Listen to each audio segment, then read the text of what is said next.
Are we ready over there? You sure? Okay, 5:30. I call to order the Patton Township Board of Supervisors, September 28, 2022 meeting at 5:30 to order. Announcements. Welcome all, especially new Patton Township residents, to the Patton Township community, a place for all. I hear feedback. Keep going, I'm not sure where. Okay. As you are able, please rise and join the board in the Pledge of Allegiance.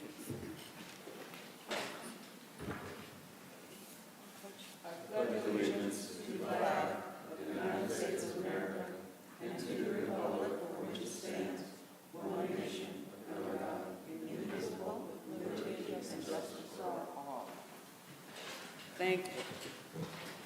Still. Okay, next on the agenda is additions to the posted agenda. Are there any items that the supervisor would like to add to the posted agenda at this time? Doug, is there any? No, ma'am. All right. Public comments. Residents, taxpayers may address the board on issues of interest in the township. Comments related to a specific agenda item should be deferred until that point in the meeting.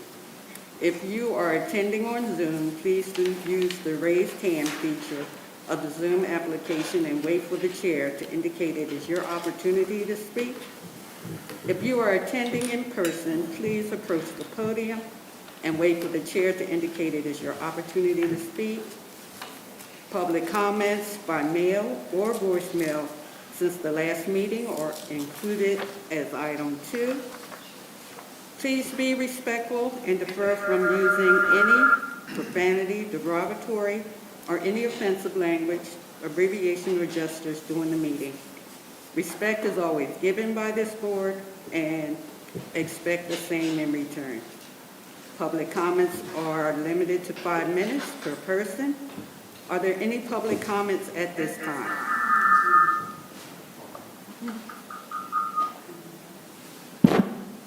Okay. Seeing none. Moving on, next on the agenda is the presentation and public hearing, Cat-A-Go service for Park Forest. Doug, would you like to introduce? Yeah, we have Derek Sherman, right? Yes, sir.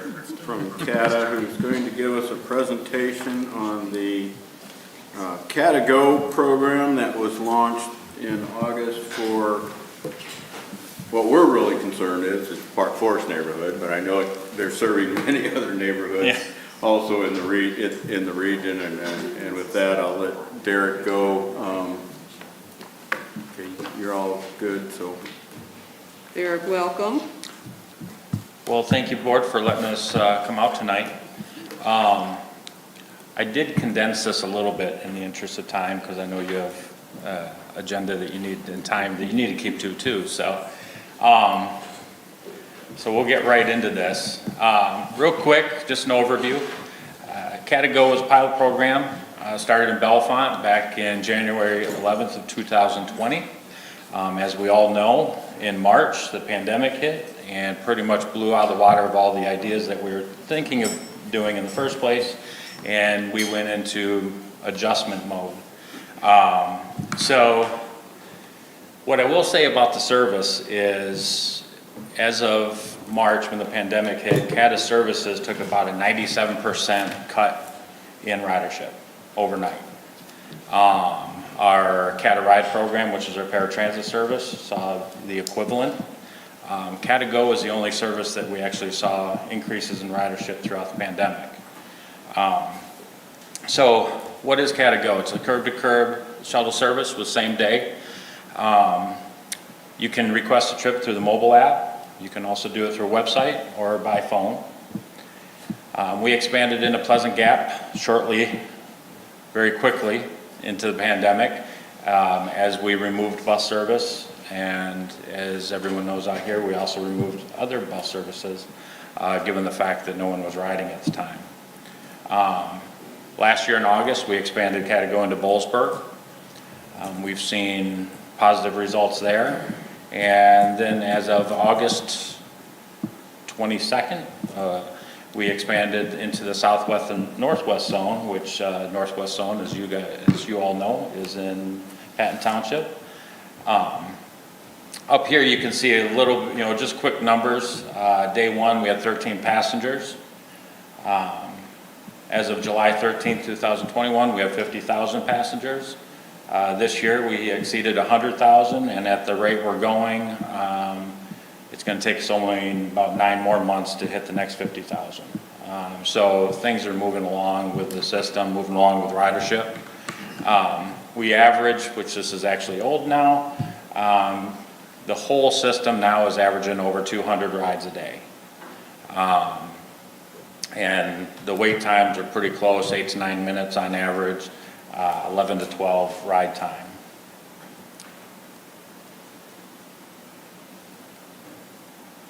I'm not sure if I'm, It's not working. did I accident? I just went ahead and did it. Oh, did you, I think, I didn't. It keeps going back. well, there we go. And actually this was supposed to be flip-flop, northwest zone was supposed to be first, so I apologize. So one of the 2 new zones, the southwest zone, encompasses Ferguson Township and parts of State College Borough. Destination points, as you see on the side, you can get to any of these points, or you can get curb to curb within the zone. You can also transfer from the southwest zone to the northwest zone via Old Gatesburg Road by the medical building.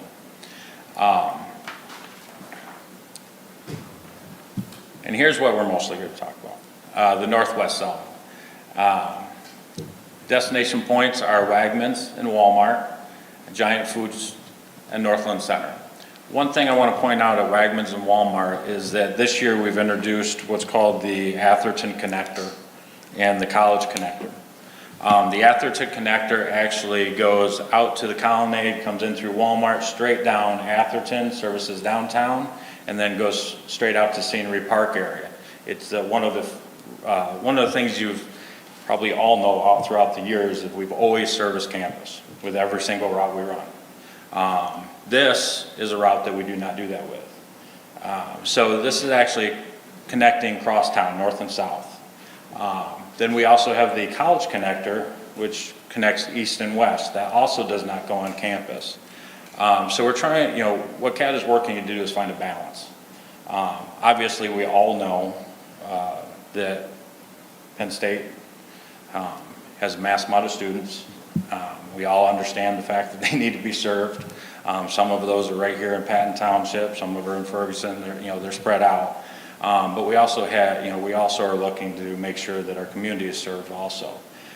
These spine routes is what we're calling them, is in addition to the Catago zones, is helping us and allowing us to do that more efficiently. So the other location is Wise Market on Martin Street. Again, the Old Gatesburg Road is where you can transfer from zone to zone. One of the things you're going to find in all the zones that is consistent is the Center of Medical Science Building and Mountain Indy Medical Center. So anyone from this zone has a direct route to Mountain Indy Medical Center or Center of Medical Science Building. And Geisinger is also included in the zone. I'm going to, for the interest of time, I'm going to run over those quick. So operating hours. The northwest and southwest zone somewhat mimic the old routes that we used to have in place. They run 6 a.m. to 10 a.m. and then they come back from 3 p.m. to 7 p.m. Now this is actually expanded service hours from what our routes used to run in. The reason we did that was we were trying to provide more service, and obviously, like anything, this is a pilot. So we're trying to, we're working to get it out there. It is, as of today, right now we're averaging on a daily basis under two passengers a day. In fairness to that, we are behind in marketing. One of the problems that we're facing is, if you saw the map, it's very jagged. So when you're doing mass mailers, you're looking to plot your locations where you're going to mail. The problem is that the way we've set up and this is one of the issues we're facing, the way we've set up the map is that makes it very difficult to hit people in those zones. So what we're looking at is we're probably going to hit Park Forest because that's the easy spot to hit first. And then we're working to figure out how we're going to hit those jagged edges, because what we don't want to do is have mailers go out to people that are not in the service area, and then they're wondering what's happening. So that is, one of the issues that we're facing currently, but we're working on, solutions to that issue. So traveling to campus to downtown, how does that happen? There's a couple different ways. One of the easiest ways is to take Catago to the Atherton Street Connector, and that'll take you right down to School Library. If you're wanting to go downtown, or if you want to go to campus, you can connect with a white loop there. What we're finding so far, now, understand this is limited because, as I said, we're not, ridership is not that high, but as of right now, about 70–75% of the trips that we're seeing that do that are actually getting there either at the same time or quicker than what the old A route that we used to have in this area ran. So even with a transfer, we're able to move people around just as quick, if not quicker. And to give you a little bit of comparison, Bullsburg, we pulled and removed the P route.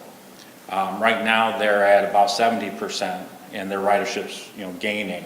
So 70% of those trips are either at or better than what the P route used to do. So one of the things that we did hear from the public was they were worried about the transfer. And we took a lot of time to look at how that could work with these two connectors, and the speed and the routing in which we put them. We're finding that it's working so far. These connectors run at a 24-minute frequency, so even if someone was to miss, it's a very short time before the next one. The hope as we move forward is to keep reducing the frequency.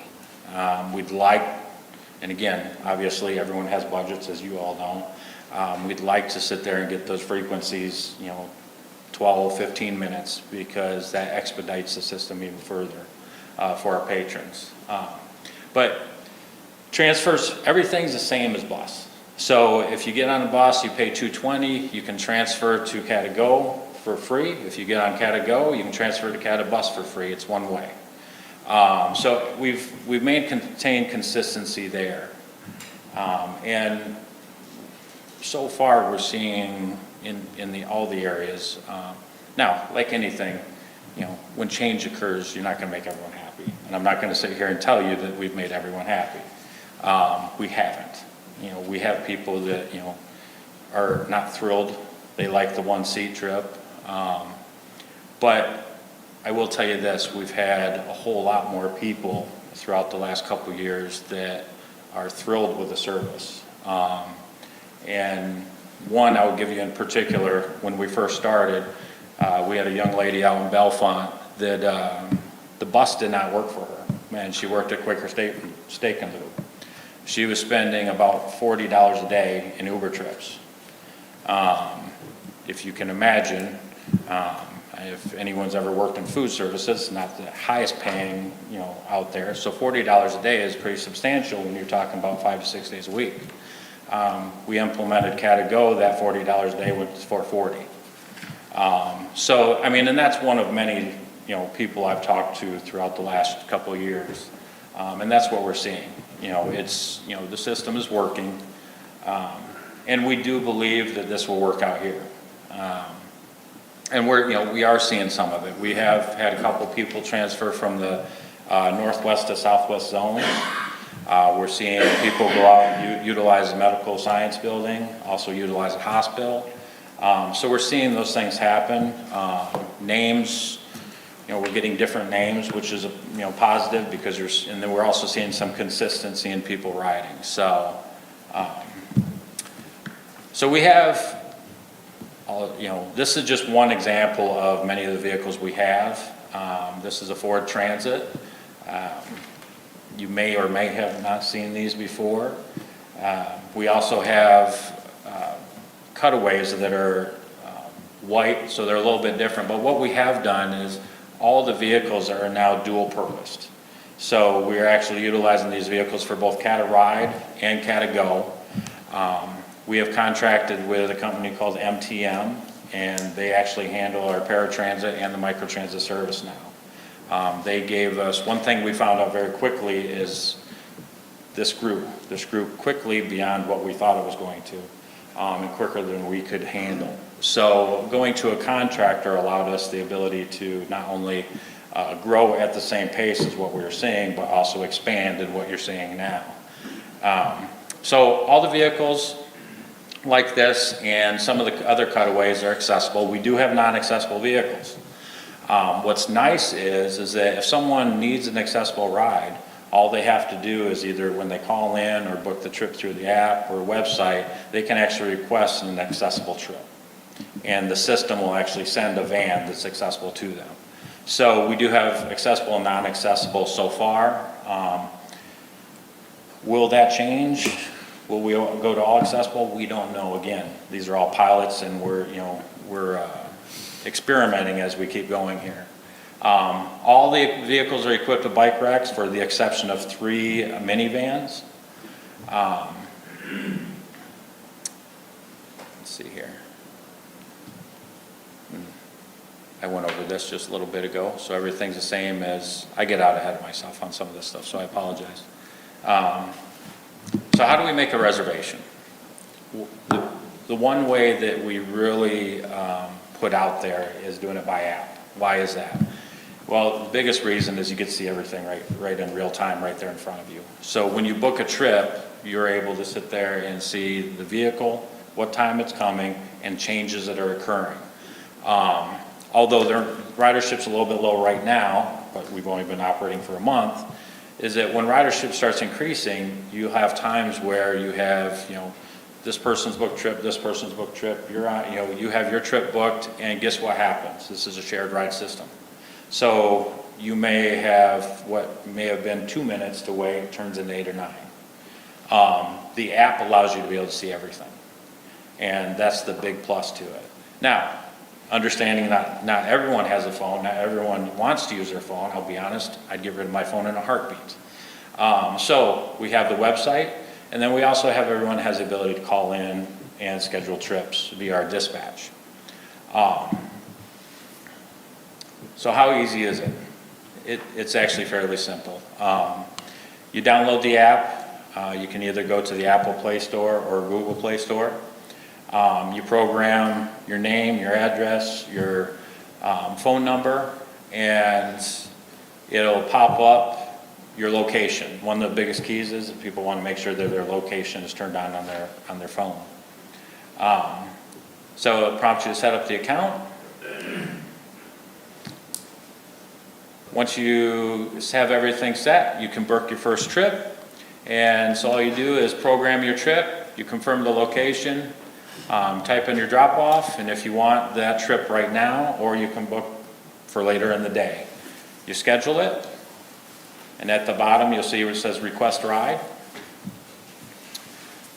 You select the number of passengers. So if you have you or someone else, you select the number of passengers, and again, as we spoke, if you need an accessible trip, all you have to do is click that on, and then you hit request ride. Over here in step 4, you'll review the information, hit request, and confirm, and then step 5 is what you'll end up seeing. What happens is it's going to give you an estimated time of arrival, and again, you'll see that in real time. You'll be able to see what vehicle's coming. This is the great part about the technology. And I mean, I will tell you, I'm pretty old school, which I said, if I could get rid of my phone tomorrow, I would in a heartbeat. But we live in a different day and age, and this is a huge plus for many people.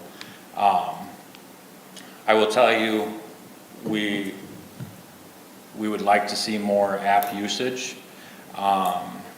we work to get more people to use the app because there's so much more information. One of the things that, as we were investigating this, we heard a lot of is that,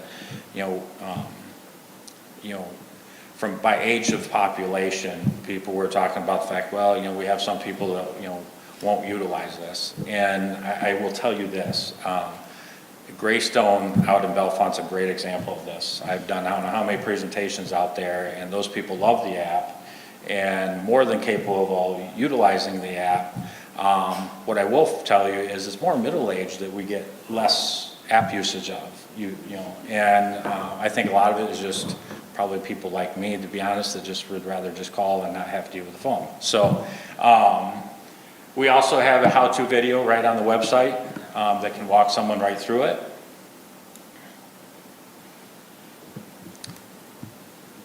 And again, I know I went through this very fast, but I also understand and respect the board's time on everything, but I wanted to allow time for any questions that either the board had or possibly public or whichever you would like. So it's any questions on anything? Supervisors? Dan, Supervisor Trevino. Well, not a question, but congratulations. Certainly, we welcome the application of Catago to our citizens in Patton Township. We have quite a big service area in our townships, and especially people who want to utilize it to go shopping.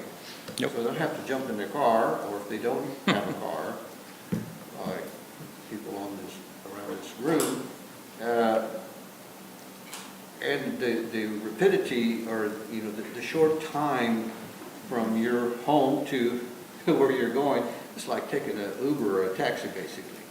So, thank you. It's quite impressive. I'm glad you're getting a lot of usage out of this, and there'll probably be an expansion of demand for this kind of service too, like College Township or Harris Township. Well, you already do Harris. Yeah, we're in, yep. Ferguson primarily. Anyway, thank you very much. No, we like I said, we appreciate the opportunity, and we also appreciate the opportunity to come out here and to explain more as we keep moving forward. One thing, real quick, I did forget to mention, the mailer that is going out to the public is actually a postcard, and on the back of that postcard will actually have a comp pass. So anyone receiving that can actually try to, utilize their first trip for free with that comp pass. So I just forgot to mention that. So. Supervisor Magruder, would you comment? Echo Supervisor Trevino's comments about this. I think it's going to be highly utilized once people become aware of it. And again, I'm just really grateful for it. I see a lot of our residents and students too who are walking along the side of the roads carrying lots of bags and stuff like that. And I've heard from people who've talked about the cost, how cost prohibitive it is to order Ubers and stuff like that, which are a little bit more convenient. And so I'm really hopeful that people utilize this. And again, congrats on yourself and the staff's work on bringing this to life. Well, thank you.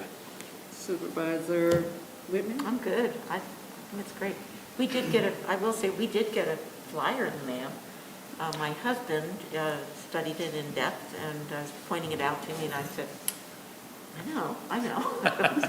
But he was very excited. So for new eyes, it's a very exciting option. Yeah, most certainly. Derek, as one of your riders, and one of the individuals that was here for your presentation. Yeah.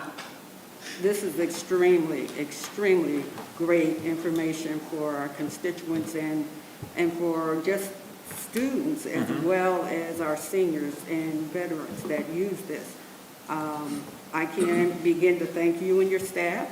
How can we help to continue to get this word out so they can use such a wonderful project that's out there now? So it's not just a pilot, but it can be the real deal.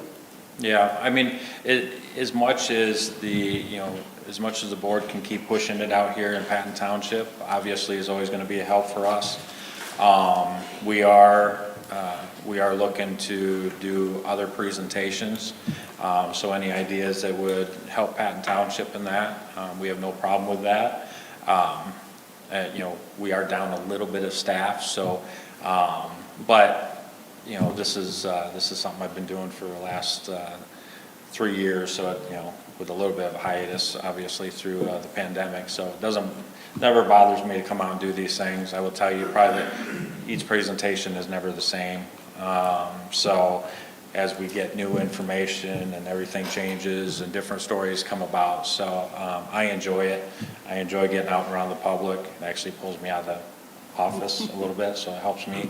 But, you know, those, you know, if there's ideas of different things, we're more than willing to put it out there. Obviously, we do not want to put a product out that does not succeed. As people at CATA will tell you, I don't like losing. So when I was put in charge of this, I'm not, you know, although there's a ton of things to learn from losing, I'm just not a big fan of it. And so, you know, I do like being on the winning side of things, and, you know, so far it's been working. So, you know, anything we can do, obviously, to, you know, help the township and help the, you know, the members of the township, you know, would be to our advantage and yours. Have you done flyers, since you mentioned Wegmans and Walmart and the postcards that you're getting ready to send out? Can you possibly get some of that information to our businesses? Yeah, And yep. I think, Chief, our Patton Township Business Association? Certainly, I Possibly? can reach out to them. Yeah, that'd be great. Yeah, we can do that. Okay. Yep. Yeah, because we have a ton. I have been slowly getting around to places and dropping stuff off. But I will tell you, this is probably a little bit of a slow process for me right now. But anything like that would help tremendously. And because we obviously want to get the word out there and have it utilized. Okay. Yeah. Well, we're here to help. Yeah, most certainly. No, we appreciate it. Thank you. Any more questions? All right. Thank you again, and please thank your staff. Hey, thank you. I appreciate everything. All And right. I will make sure I get that information down. Sure. Thank you. All right. Next on the agenda is the community conferencing, and that is Supervisor Whitman. Or Doug, or, So I can introduce. Yeah, we have Elizabeth Sigelman oh, okay. with us tonight, and she was here to talk about community conferencing. I've got your slides, Elizabeth, so you'll just have to prompt me. You'll want to unmute first before you start speaking. There you go. Did you want to say anything else, Betsy? Yeah, I'm just going to give a summary of it. I think there are many best-kept secrets in the State College area, and this, to me, was one of them. I met Elizabeth at the Diversity Conference this summer in June, and I had also been talking to T.R. Williams, who is a fellow supervisor, albeit in Ferguson Township, and went to the website, read it over, and was just amazed at the services that they offer. So I think I'll let Elizabeth just take it away. And thank you very much, Elizabeth, for coming and Yeah, doing thanks, this. Betsy. Thanks Welcome. for inviting me. Sorry, Pam, what did you say? Welcome, and thank you for doing this. Yeah, thank you all for having me. So I just have a short presentation, and I'd like to leave room for any questions that people might have. So community conferencing from conflict to restoration, and you can advance the slide. So we're a very small staff. It's just Tiara and I, and she's the outreach coordinator. So if you look for her to do a presentation for any of the organizations, congregations, anything that you're involved in, feel free to contact either of us, and she can set that up with you.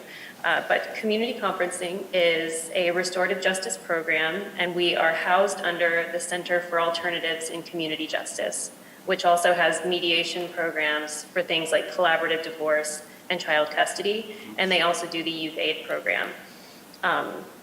And our mission is, as a restorative justice program, is to provide Center County residents with a space and a process that empowers them to transform their conflicts into cooperation through open dialogue. And you can give me the next slide, thank you. So what is community conferencing? It is a confidential, voluntary, and structured dialogue with any number of individuals affected by a conflict, dispute, or a crime. And currently we have 3 tracks that we offer for free to the community. So it's a free and voluntary service. We'll get into it with the court diversion. But anyway, we offer community dispute resolution, which can look like just about anything. Court diversion, and then citizen reentry. Right now we're just through the county correctional facility. But next year I would like to be able to go into the prisons, because I would like for us to be able to provide this restorative service to people who are leaving those institutions as well. Any questions so far? No, you're good. Okay. So in practice, conferencing, I ask 3 questions. And these conferences are co-facilitated, so I'm the lead facilitator, and I have another trained facilitator with me.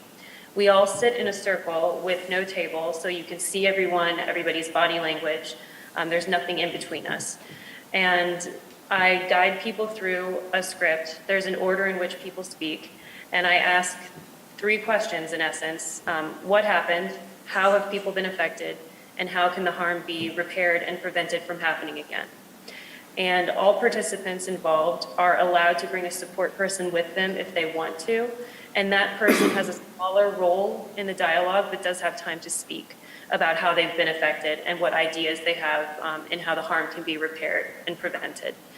And that third question is the written resolution part. So what the group decides they want their ground rules to be for resolving the problem and how they'd like to live in community moving forward. And in some cases, people want a resource person to be there. So in the county jail, one of my clients requested his parole officer to participate in the conference, and that helped to make the transition a little bit less scary. So he knew, like, these are what the expectations were. These are like the dates when things are so he knew what to expect. And sometimes police officers can participate if they want to. Most of the time they're just a referral source in like a court diversion or a community dispute or community conflict. But I could also request a faith leader, a chaplain, or a mental health practitioner to attend a conference if that comes up in my conversations with the group as a presenting problem. So what I'm trying to say is that we try to connect people to other resources available in the community. So we're not just like noticing that there's this problem on top of the specific reason or conflict. Because we are so rich in resources, I can't make people do things, but I can provide them with as much information as possible. Next slide, please. Okay, so becoming a referral source. I just gave like a short list of the types of cases that I see commonly: neighbor disputes, roommate disputes, and that's like in town and at the university, noise complaints, family conflicts, workplace disputes, court diversion, which oftentimes with university students is drug and alcohol related. And then I occasionally get some cases from the magisterial district judges, and those are all different. And then citizen reentry through the county jail. Our current referral sources are the State College, Spring, Patton, Ferguson, and Bellefonte police departments, the magisterial district judges, DA Cantorna, Center County Correctional Facility, Penn State Office of Student Conduct, and also I forgot to add the Office of Sexual Misconduct, Prevention and Response, and Penn State Campus Police and Public Safety. So if you or any of the groups that you belong to are interested in becoming a referral source or just having a presentation where we can discuss this further, please feel free to reach out to us. I can drop my email address in the chat, and the next slide actually has all of our contact info. And I said a lot, so please let me know if you have any questions. Elizabeth, thank you. Any questions? Thanks. Supervisor Whitman? Yeah, I just have a question, I guess, for the chief. So this was a kept secret from me, but obviously not to you. And so it's one of your resources that you would rely on a regular basis instead of escalating it. Yeah, so thank you. Yeah, for- certainly, I've actually met with Elizabeth a couple times, so I appreciate the information she's sharing tonight to get it out into the public a little bit more. But yeah, our officers are aware this is available to them, another tool in their tool belt. Oftentimes, we face some type of conflict where maybe an arrest may not be appropriate. That something like this certainly might be useful to help resolve, maybe a civil issue or something along those lines. So I know that I think we have made a couple referrals. I don't know if the individuals have followed up with that, but yeah, it is something that we're utilizing now. So. Alex, can we get that number put back up on the screen for And just a minute? I do have one other question. Elizabeth, can a person or a group of people self-refer? Yes, so A that group of sometimes neighbors, happens. for example? Yeah, you can. So if you go to our website, which I realize I didn't put on the contact information, I apologize for that. I can read it aloud if people want to write it down. But you can call me if you want to make a self-referral, and I can just take it from you. But on our website, which is communityconferencingcc.org, there's a link or like a tab for referrals, and it's just a Google form, and it gets sent directly to me. But if you want to talk it through, you can just call me on my work line, which is 814-810-7196, or send me an email. But yes, Betsy, you can self-refer if you're experiencing a conflict. Thank you. Thank you so much, yeah. I do have to say that, or remark that some of the conflicts that you list are sometimes similar to what we hear in Patton Township. A different group of people, two different groups of people having different approaches or perspectives, and Yeah, the goal is to bring people together. It's nice and to let think that there's a service out there that, tell their, besides us. hear one another and come to a mutual understanding of the problem, and then be able to move forward. Yeah, thank you so much. Yeah, thank you all. I really appreciate it. Were there any other questions? Supervisor Magruder, are you good? Okay. Elizabeth, thank you again for Thank taking you the all. time out, and we thank you for all that you and Tiara are doing. All right, Great, thanks. moving on. Next on the agenda is Coalitions Against Bigger Trucks, and that is Supervisor Magruder. Let's see. Do you want to introduce this, Sutan, or I can? You want to take it, Doug? Go ahead, Doug. If Doug can. Okay. So we have with us tonight Mr. Joshua Collins. He's with a group called Coalition Against Bigger Trucks. He's reached out to the township and talked to Sutan a little bit, and is going to provide us some information about their concerns about potential federal legislation to allow bigger and heavier trucks on our roads. So Mr. Collins, please go ahead. Welcome, sir. Thanks so much for having me here. Can everybody hear me okay, first of all? Just wanted to make sure audio is good.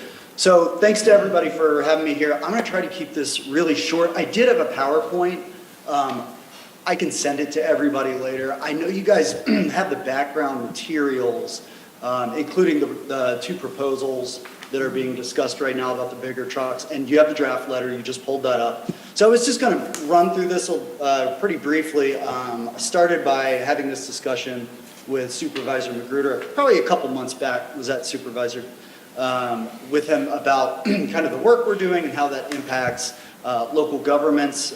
Pennsylvania is one of the strongest states we have a coalition in. And we do a lot of work with local government, not only because of the impact of infrastructure that bigger, heavier trucks could have, but also to public safety, quite frankly. But just to give you paint a little bit of a background about Coalition Against Bigger Trucks, who we are and what we do. It's all in the name. We are completely focused on stopping truck size and weight increases. These are across the board kind of mandates, quite frankly. Local governments, have some varying degree of power to do signage on roads, try to prevent trucks from going over certain bridges. But at the end of the day, you can't catch them all, and oftentimes they have to use local infrastructure to go from point A to point B. That being said, these trucks don't stay on the interstates. They leave the interstates to do deliveries, or if there's traffic backup, that sort of thing. So big commercial trucks do use local roads, and we work pretty close. Our coalition is law enforcement, local government, fire and EMS, public safety officials. And it's kind of a broad, diverse coalition because everybody has a different perspective on why these proposals are bad, generally. A lot of people like to ask about, hey, where do you get your funding? Is it the same thing as the members of the coalition? We actually get funding from two sources. One of them, not so surprising, we get some of our funding from freight rail, but most people are surprised to learn we also have received funding from the trucking industry as well. The reason for that is because the trucking industry overall is pretty divided on this issue. It kind of shakes out to, big mega corporate parts of the trucking industry versus smaller, medium-sized mom and pop trucking companies that don't see this as something that would be advantageous for them. Really quickly, I just want to roll through the two big, at the federal level, the two big proposals right now. One of these proposals is just a flat, nationwide weight increase, not only on interstates, but it would affect local roads because of the 1 mile to and from reasonable distance that trucks are allowed. That's the first proposal. The second one is these longer double trailer trucks. I'm pretty sure you've seen these. Most of the time you'll see them out on the interstates, but again, they do leave the interstates to go to warehouses or to go to big box stores oftentimes. For your township, Interstate 99, I imagine a lot of your residents use it or do some commuting, that sort of thing. Of course, there's exposure to commercial trucks there on the interstates. But also US 322, it's your business route. I guess it comes straight through. And you guys have a lot of big box stores there. So, there would be impact there. You would have these, if this were to pass federal level, you would have these 97,000 pound trucks. That's up from 80,000 pounds, which is the standard today, coming through. They'd be coming through on city streets. And oftentimes local infrastructure is affected in small death by 1,000 cut ways. A lot of times it's small stuff that adds up for small township budgets. It's, running over sidewalks or knocking into signs, can't make the turning radius at certain intersections, that sort of thing. The other thing is safety. Whether this is out on the highways or whether it is on one of the local roads, study after study, including the U.S. Department of Transportation study from 2016, which is to date the most comprehensive study on the impacts of increased truck size and weight. Most of what they found sounds like common sense, but it's good to have the numbers to back it up. These heavier trucks at 91, 97, or over 100,000 pounds, higher crash involvement rates, first of all, with the heavier trucks. They found stopping distances would increase, particularly with those double trailer trucks that they want to make even longer. 22 additional feet, actually, is what they found in the study. And 22 feet doesn't sound like a whole lot, But if you think about it, you're out on I-99, you know, these trucks are going 65, sometimes faster. 22 feet, when you slam on the brakes, that could be the difference between a near miss and a rear end collision, which oftentimes turns to fatalities. We do a lot of work with law enforcement because of this stuff. You know, the crash rates, there are higher braking violation rates as the weight starts to go up on trucks. And there's also some issues with operation. You know, we do a lot of work with the trucking industry and truck drivers because just overall, the drivers don't want to drive heavier or longer trucks. They don't get enough training as it is, and they know the difficulties of doing that. Oftentimes, the crashes that happen out on the roads, you know, sometimes it's not the truck driver's fault, but one thing that we like to consider is we don't things are even more difficult to maneuver, creating more risks on the road. And the last point, and you know, I think this is covered in the handout you guys probably have. As far as infrastructure goes, this is a mandate and it's unfunded.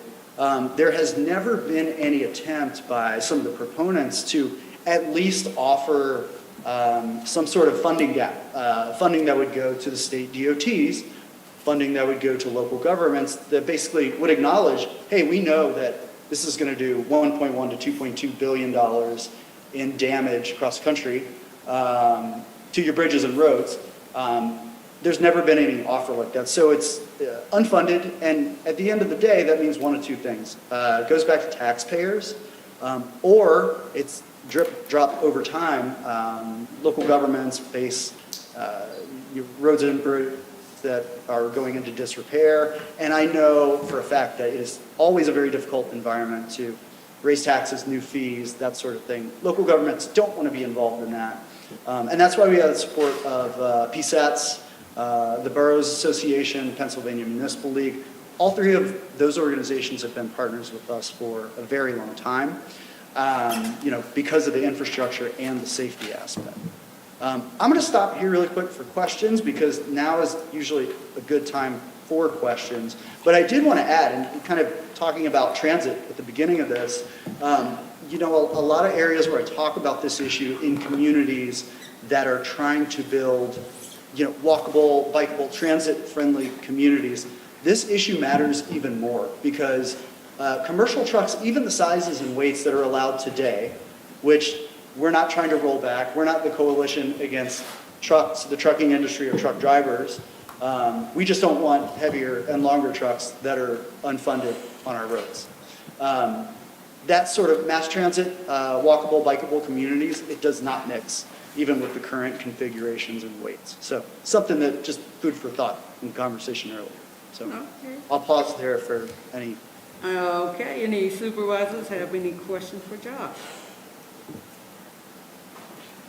Sutan? Yeah, no, I appreciate the presentation, Josh, and I think this is a lot more, even more comprehensive than, you know, when you and I had talked. And again, I appreciate you, you know, centering, you know, Patton and how we might be impacted. And, you know, even though it may not be as large of an impact, obviously it's hard to quantify that right now. I think it's important that, you know, we also understand too that we are in community with, you know, our neighboring townships as well as, you know, just the state of Pennsylvania too. And when we're thinking about safety issues, when we're thinking about sustainability issues, I think it's important. This is something that was not really on my radar. I know my frustrations with, you know, traffic and trucks and stuff anyway, just as a regular person, has been very frustrating. I can't even imagine, you know, having even, you know, larger, you know, trucks. And I think the piece I also appreciated hearing about was, you know, this is not it's not an offensive toward the entire trucking industry, and understanding that there are also segments in the trucking industry that are against this unfettered proposal, and, you know, how this might impact, you know, small to medium-sized trucking, you know, industries too. And so, yeah, I'm just hopeful that, or maybe you can give specifics about what your ask is, but I know that you had provided some letters for us, and I think the board, it's really about asking y'all to sort of like just sign on for this advocacy, and yeah. Yeah, and I did, and I know you have copies of the letter, probably in front of you. I saw it come up this. I want to add, I don't know, there was a little bit of media about this. The county commissioners actually did a letter and did outreach on this. Part of what we do, we're a really small group. There's 7 of us that cover, from time to time, we can't cover them all at once, but the entire lower 48, just depending on what's going on. So, I think your point is well taken, Supervisor Magruder. The challenge for us is this is such a niche issue that if we're not out here doing these meetings, talking with local government, talking with law enforcement about it, if people were not aware, this stuff would have become law last year, 3 years ago, that sort of thing. Really, all we're asking is for these increases we're just asking the feds to leave stuff alone, frankly. Pennsylvania statewide actually has improved in this category, but it has the 5th worst bridge inventory in the country. When I say there's improvement, 2 years ago, Pennsylvania was worse. So it is moving in the right direction, but we got this infrastructure bill passed. We finally have at least a good shot at sustainable funding. If we allow heavier, longer trucks without any sort of funding mechanism, we're kind of wasting money in a way, because we're reducing the life cycle and increasing costs on our infrastructure. And it's not just roads and bridges. It's not just PennDOT stuff. Like I was talking about, it's stuff that really does affect local governments. Sidewalks, traffic signals, those are really expensive. Parking meters, cars parked on the side of the road, medians, all this stuff that doesn't seem like a whole lot, maybe to federal lawmakers, but it adds up. And, even commercial trucks with the size and weights today do a lot of that damage. And a lot of it, quite frankly, is uncompensated. So I would just ask for reviewing that letter, take a look at it. If you think there are any edits, or you want to, make it more personalized for Patton Township, or add any experiences, that's always great.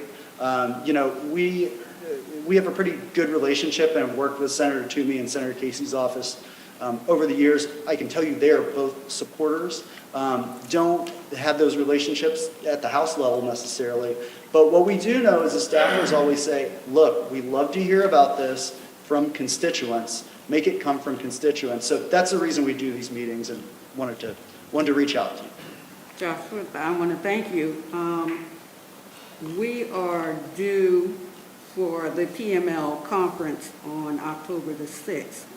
If you give us a little time that, along with reviewing the letter and kind of putting our own stamp on it, I want to give the board an opportunity to review it, and also sit with Chief, if you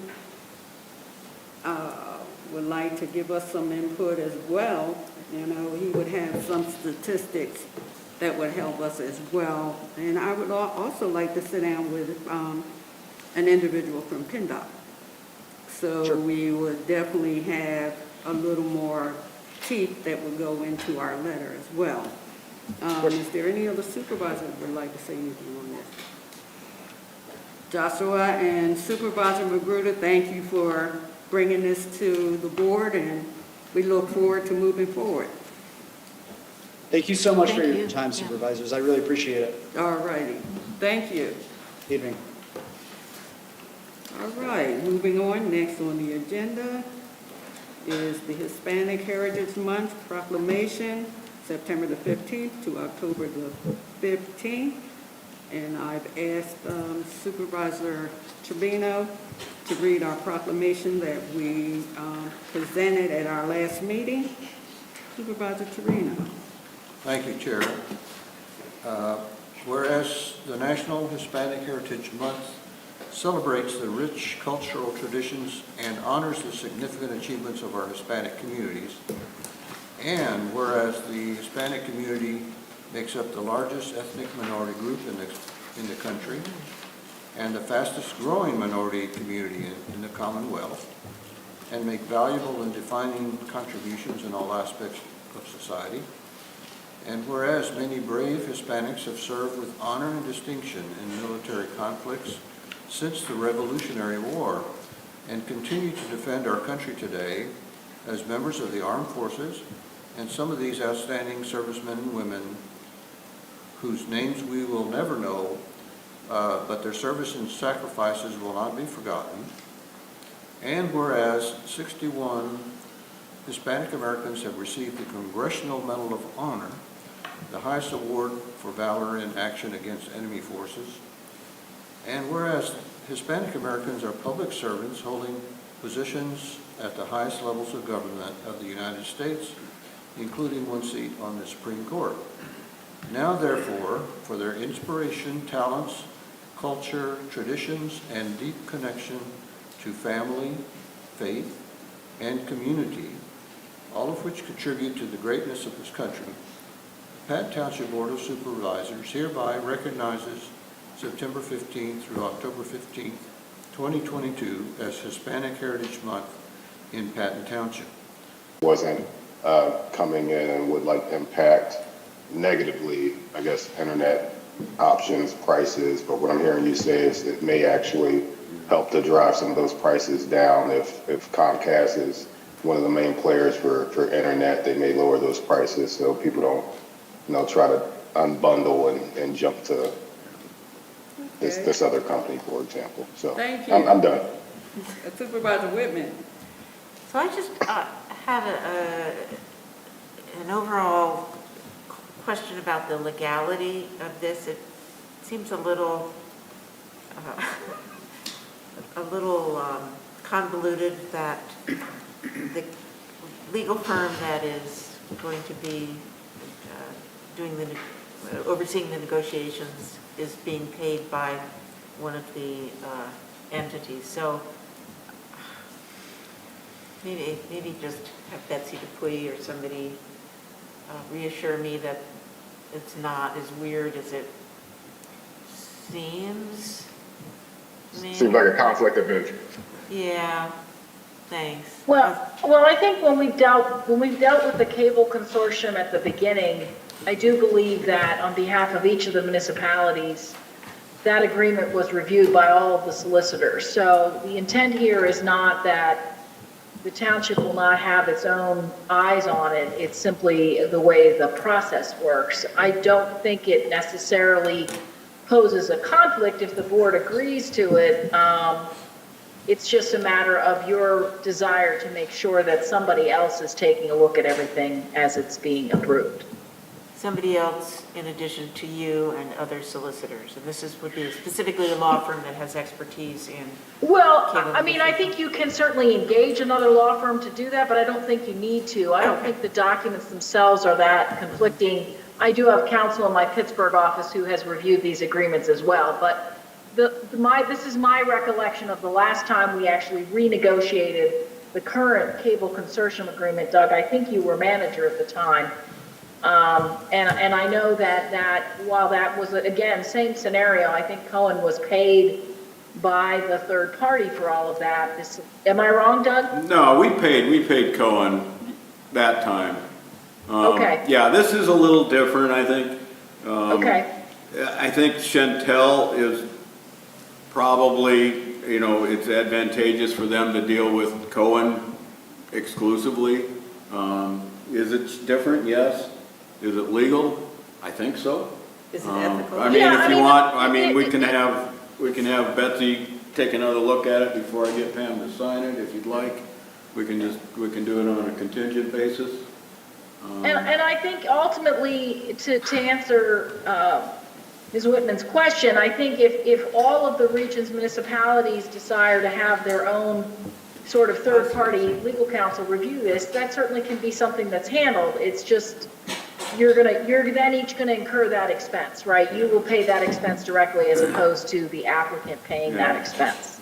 It says Chantel views this as process economies and efficiencies leading to speed to market while being aware of the purposes of Cohen Law Group's representation on the merits of any, Okay. So I think Chantel views it as a way to move the process forward more expediently. Okay. Well, I just want to make sure it's all above board. I feel better having had the discussion. So, as long as it's, I mean, the issue's been if raised. you want Betsy to look at it more closely, we can do it. Doug, did Cohen did Cohen include in that any kind of waiver to the township? Because technically, you know, if there's anybody that has a problem here, it's really them, because they've represented us before then, and now they're representing another part. I mean, I guess the question is, Well, are they let representing? me, I'll send you the In which case- information, Betsy, Who are they representing? and we'll talk about it here tomorrow or the next day and make Okay. sure you're comfortable with it before I get Pam's signature. Yeah, and we may want to get them, Cohen, to get waivers from everybody, if that's not included in what's there. Yeah, I'm not sure exactly. We'll talk some more. Okay, that's Yeah. fine, sure. So, I mean, if Dan and Suton are willing to slightly amend their motion to include, as reviewed and recommended by the solicitor, I think we can Okay move with me. forward in that vein. Futon? Yeah. Yeah, that's okay with me. Second Okay. that. So we'll have our solicitor review that. We still need a vote. We need, yeah. We need to vote? Yep, we have a motion on the table. In a second. Okay. Did I get a second? You Yep. did, Yeah. Sutan. All in favor? Say aye. Aye. All right. Any opposed? Any abstention? Motion passed. All right. Thank you, Betsy. Next on the agenda, does anybody need a break? I do. Okay. Thank you. Can we take a 5-minute break here? Thank you.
Thank you, everyone.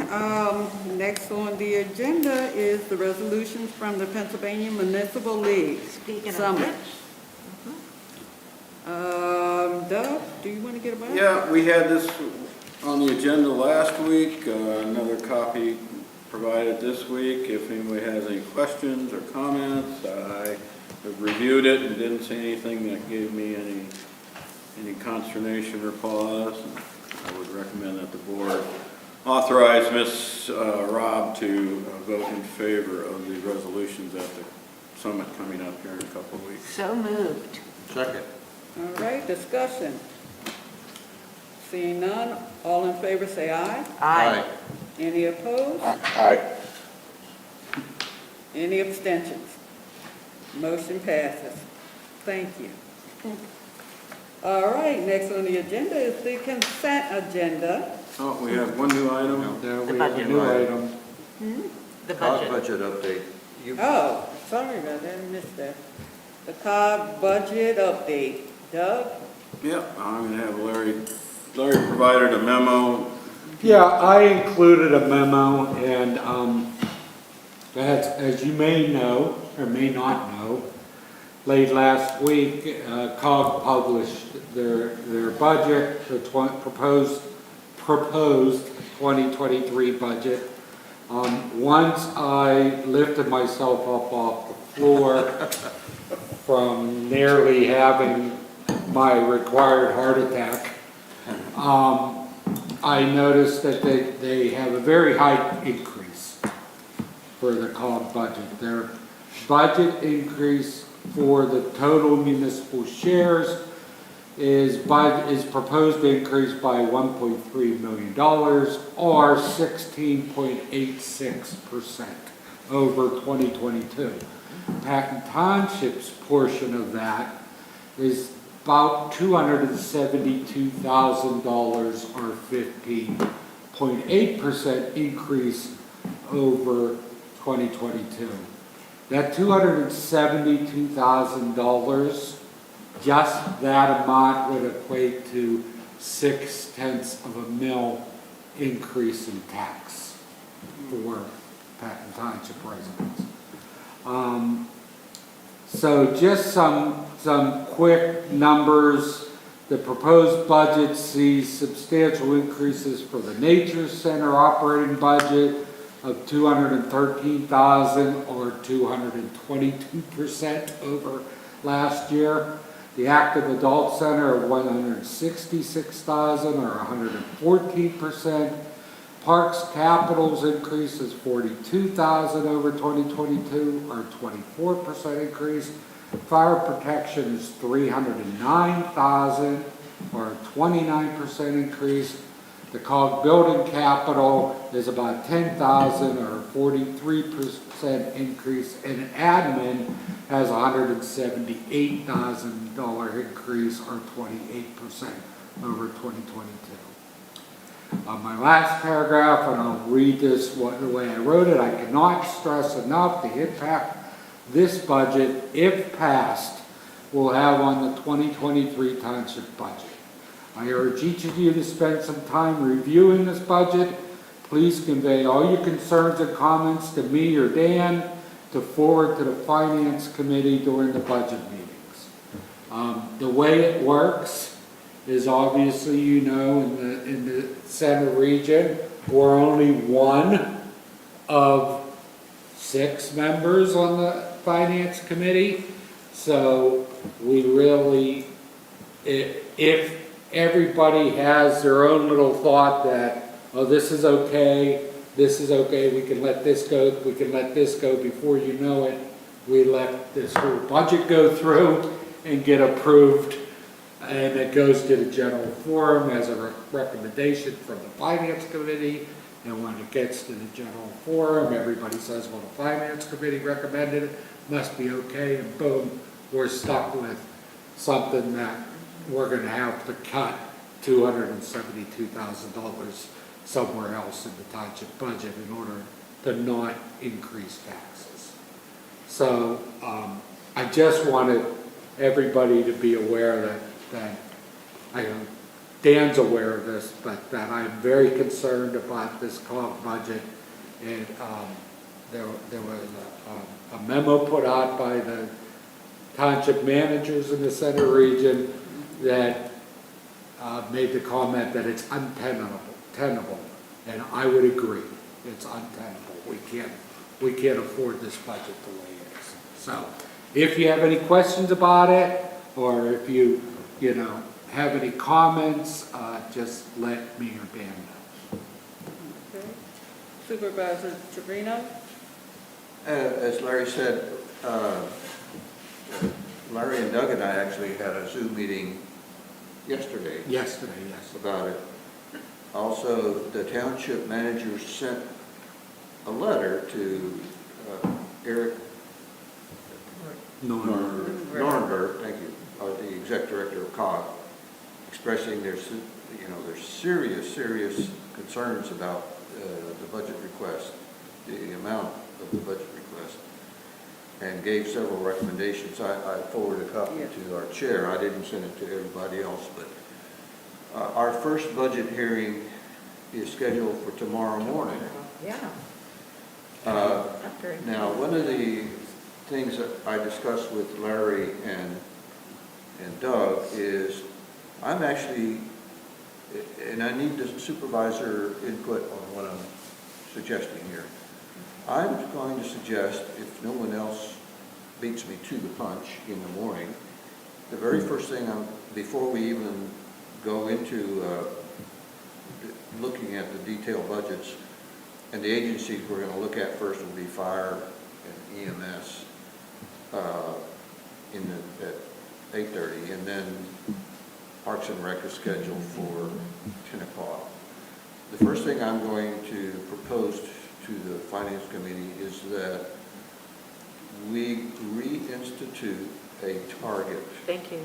Yes. Which we used to have. We used to have, well, they were called caps, but I think a target or guideline increase is more appropriate. But I'm going to suggest that we basically send the budget back to COG and say, here's a proposed target in terms of a % increase over last year's budget, and this is related to the municipal contribution component.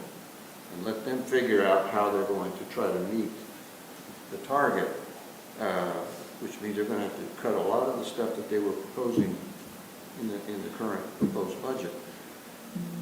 I'm going to put forward just a number. I'm going to put forward a 8% increase over 2022, of municipal contribution increase of 8%. And my reasoning was, well, we already know they're figuring in a 5% cost of living increase on salaries plus a 1.5% merit increase. So they're already having to put in 6.5% increase in salaries. And we have to account for inflation. It was pretty clear in the budget details that they're having to consider inflation is, for a lot of the stuff is, we're talking about double digits inflation this year. So they're accounting for that. Anyway, that's what I'm going to suggest. Obviously, I'm one of 6 people on the committee. Hopefully we'll have the discussion. I'm hoping that everyone else agrees. And what I would then suggest, after we come to a number, if we agree on a target number, then the next step would be cancel the budget hearing for those agencies that are scheduled for tomorrow, reschedule them for the 4th meeting, which is October 13th, which was going to be an open meeting anyway. There weren't any scheduled agencies on that date. It was a wrap-up session. So that those agency directors will have a chance to go back and revise their budgets to try to meet our targets. So that's what I'm going to propose. I'd like the other board members to give me some feedback on that approach. Supervisor Whitman? That sounds great. In fact, the first year that I sat on the board, I shadowed George Downsfer on the Finance Committee, and that's when they let go of the, they call it cap? They call them caps. Big discussion on that. Cap increase. Yep. Capping increase. Yeah. Yeah, if you remember, I was not in favor of I letting do it go. remember, and it was also about, it was pretty Yeah. closely, it's a pretty close vote. Yeah, I do remember that. George was not either. Yeah. Okay. Other than Supervisor, that, we're not naming names. Supervisor Magruder? Yeah, just from a historical perspective, I'd be curious to hear why exactly they let go of that cap, but Supervisor Trevino, and I agree with you, and Linda, this is y'all's expertise, so I fully support you, and I think had I not been in some of these meetings looking over the budgets and seeing like some of these proposals would seem more not necessarily necessary and time sensitive right now in some of these requests. Yeah, definitely is jaw dropping to see what that increase might be and how that might impact our taxpayers. So I fully support however you want to move forward. But yeah, I am curious to know why they let go of that cap, what the implications were doing that. Supervisor? I can answer that question, Sultan. So being as I'm probably the most senior member of who goes to the Finance Committee. Back, I'm going to say 2018, 2019 maybe, part of the finance, prior to that, everybody on the Finance Committees figured it was a good idea to have some sort of cap or target or guideline to give the agency directors an idea of how much money we were going to spend. So, yeah, it was 2018, because you could see that the increase going up from there. There were about half, in 2018, about half of the elected officials on the Finance Committee decided it was arbitrary to give them a cap, and that the COG should just ask for what they need or what they want in their budget. And my comment back there then was I don't believe it's arbitrary, because we're kind of basing it, as Dan has done, saying that we know that wages and benefits is about 60% of their budget. You can't give them 5%, tell them you're only going to be able to increase your budget 4% if they got 5 plus a percentage of half, they have 6.5% increase in their wages. Because obviously they're not going to hit 5%, that's arbitrary. But the way Dan did it, I don't feel is arbitrary. So we had this long discussion about it. They said, no, let the COG ask for what they want. And this, I think, is what I warned them was going to happen. And the result of it is they asked for 16.86%, which nobody can absorb 16.86%. And you have to understand that most of COG's revenue comes from us.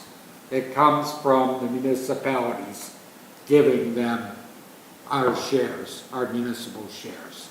So they don't have to go out to the residents and ask for a tax increase. They just ask us for an increase. And it's up to us at this point to say, no, we're not giving you that. Okay. That's helpful perspective, thanks for that, Larry. Yeah. Okay.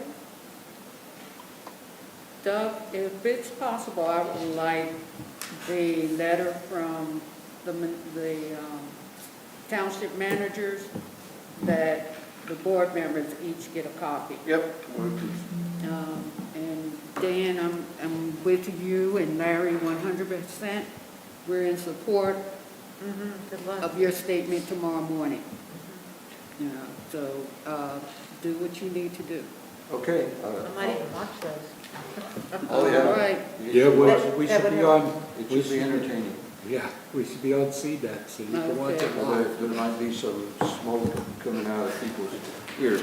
Well, I'm concerned that you have the township managers telling you, this is not going to work. And you're not, hopefully our township municipalities hear our township managers and our financial advisors that this is not going to work and vote the right way.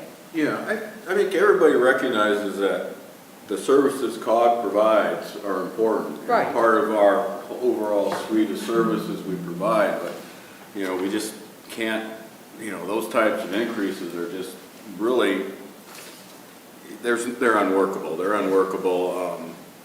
And, again, we want to work with COG and see what we can do going forward. If a guideline or a cap works, maybe we go back to that.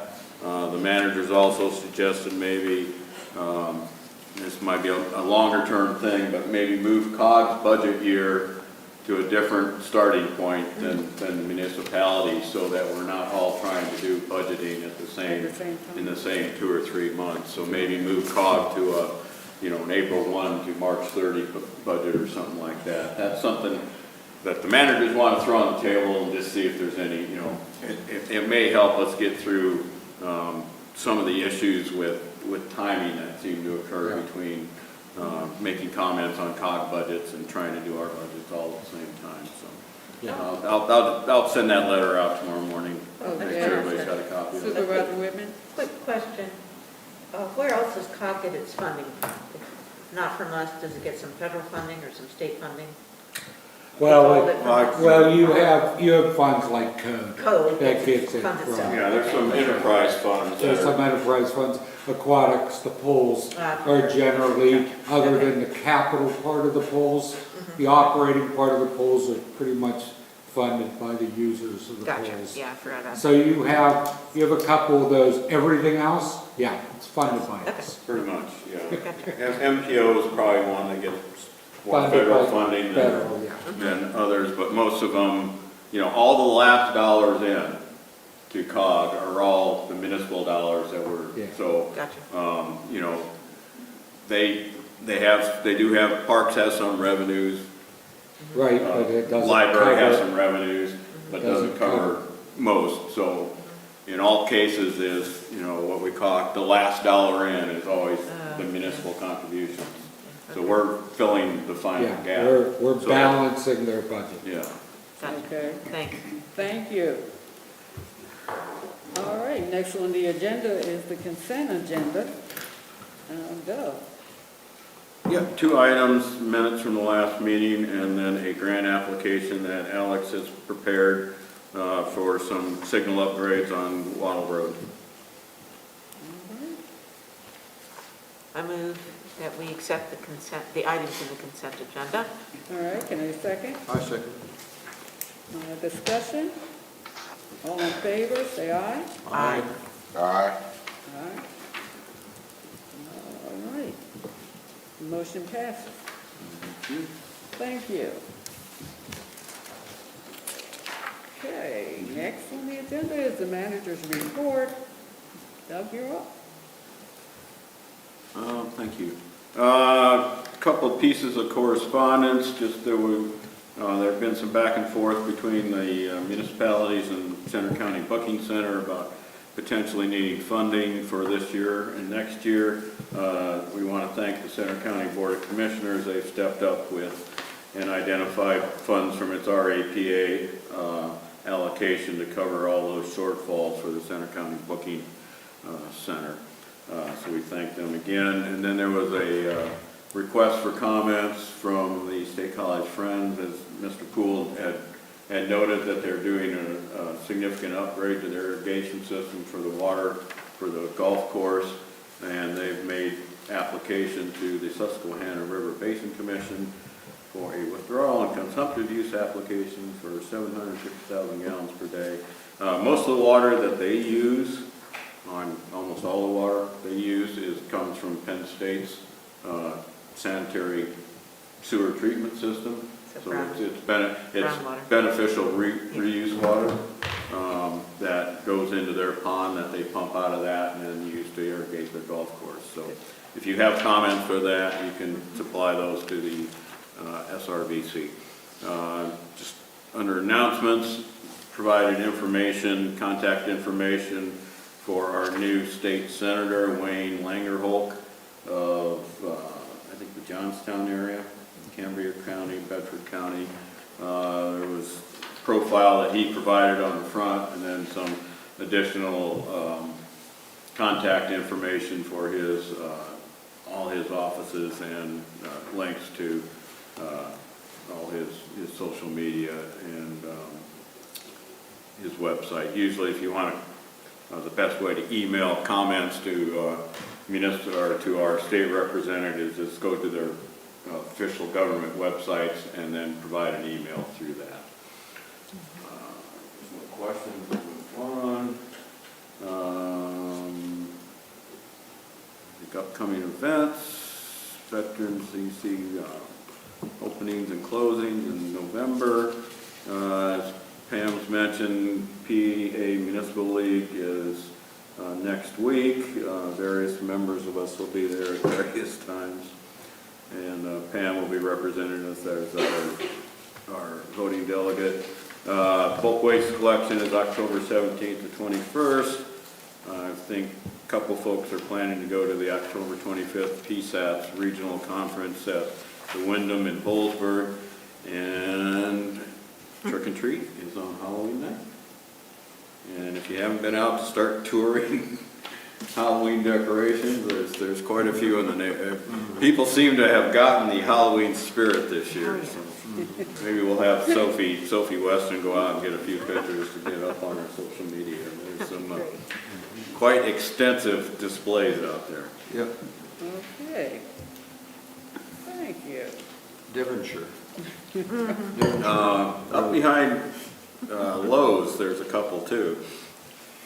A couple of fairly newer ones that I hadn't seen before. So if you're up in that neighborhood, Valley Vista Park, there's a couple of new ones up in there. Doug, I have a question. Have we heard a date on the Chick-fil-A? They're trying to open as soon as they can. I think we'll just leave it at that. Okay. As in I think they'd like to open within days. It looked, I went by there today, they didn't seem to be quite ready yet. Yeah.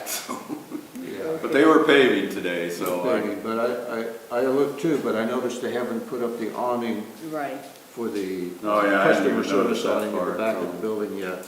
But they're probably waiting till they have everything paved before they install an awning. yeah, it could be. It shouldn't So, take that long. And Yeah, are so- they in contact with Chief Jolly? Yeah, they gave us a date. I don't think they're gonna hit it, so. Right, Yeah, okay. they've contacted us to do final zoning out there, so. Oh, did they? Yeah, Okay.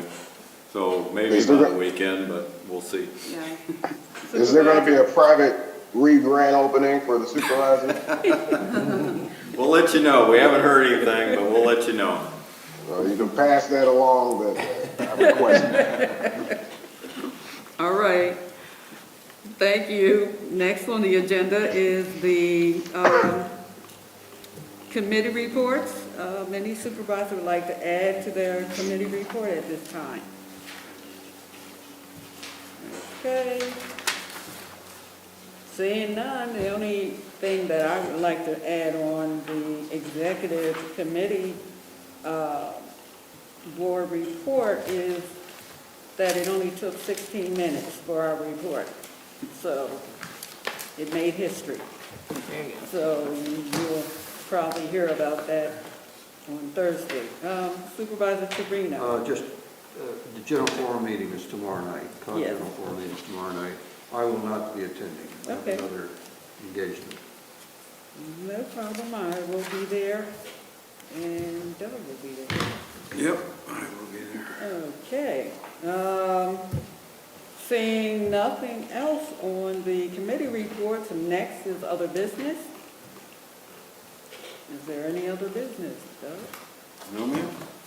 All right. Can I get a motion to So adjourn? moved. Second. Second? All in favor? Aye. Aye. Any Aye. opposed? Thank you, everyone. This meeting is now adjourned.